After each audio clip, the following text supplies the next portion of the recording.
Hello, Discovery Artists. I am super excited to be starting our new Art at Home videos. So each week I will be posting 2 videos, and they will be the first half and the second half 2 different projects for you to create at home. And then when you're all done, you can upload the artwork to Artsonia so I can check it out and see what cool things you are creating. So today we are going to start with a pop-up adventure. Some of the materials you are going to need are paper, pencil, an eraser, and then whatever you have at home to color with. It can be colored pencils, crayons, paint if you have it, doesn't matter. And then for part 2 of the video, you are also going to need scissors and either tape or glue. So it's going to be super fun. As we're watching the video, you can pause whenever you need to get what you need or do a step of the project. And the learning target for this project is I can create a pop-up adventure. What does adventure mean? Adventure means a fun or different activity. One artist that creates art about different adventures is Laura Wilder. I make art to show the beauty that is still around us. She is actually a Rochester artist. So, this is our final product. We are going to make you in a pop-up scene. So, first thing I want you to do is brainstorm some different ideas.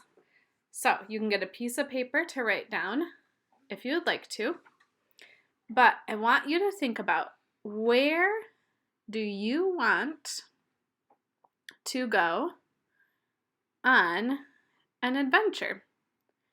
So pause the video for a moment and think about.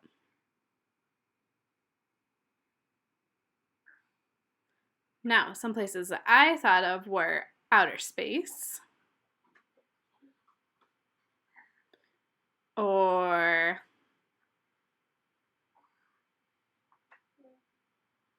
the jungle. What are some other places that you can think of? It could be another town or place, like New York City.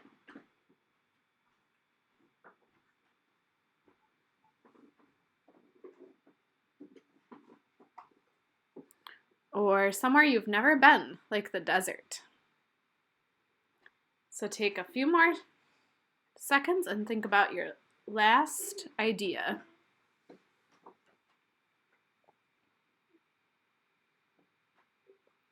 Mine is under the ocean. Now, I want you to look at your list or think about your ideas and star the best one.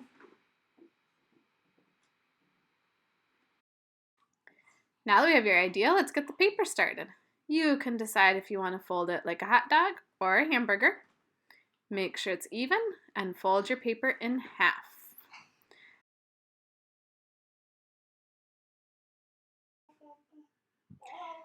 You may pause the video here and get your paper folded and ready.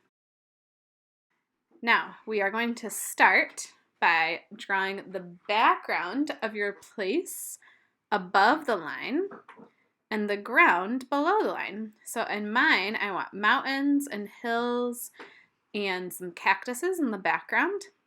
And then on the ground, I have a path to walk on and desert sand. Now, don't forget as you're drawing to add in many details. We want to make sure that this is high quality work. So I put in as many things as I could think of, even a little bird on top of the cactus.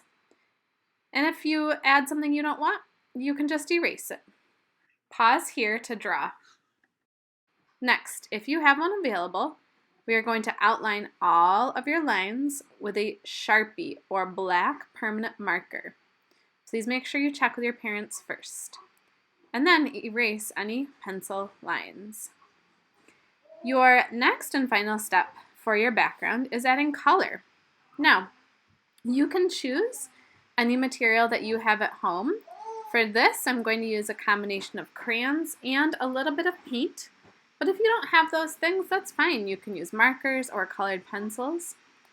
And I want to color everything in as carefully as possible. I did little wavy lines for the path to make sure it looked like dirt. And then I did little dots on top of my sand to make it look more like sand and realistic. Then I'm going to use paint, some watercolors in my background to make a sunset and paint it in really beautiful colors. And remember, high quality work. We want to be doing our best job with this and make it look as beautiful as we can. Now, once you're all done coloring, that is the final step for part 1 of this project. So, if you painted on it or use markers, you can let it sit aside and dry and get ready for video number 2 for our second half.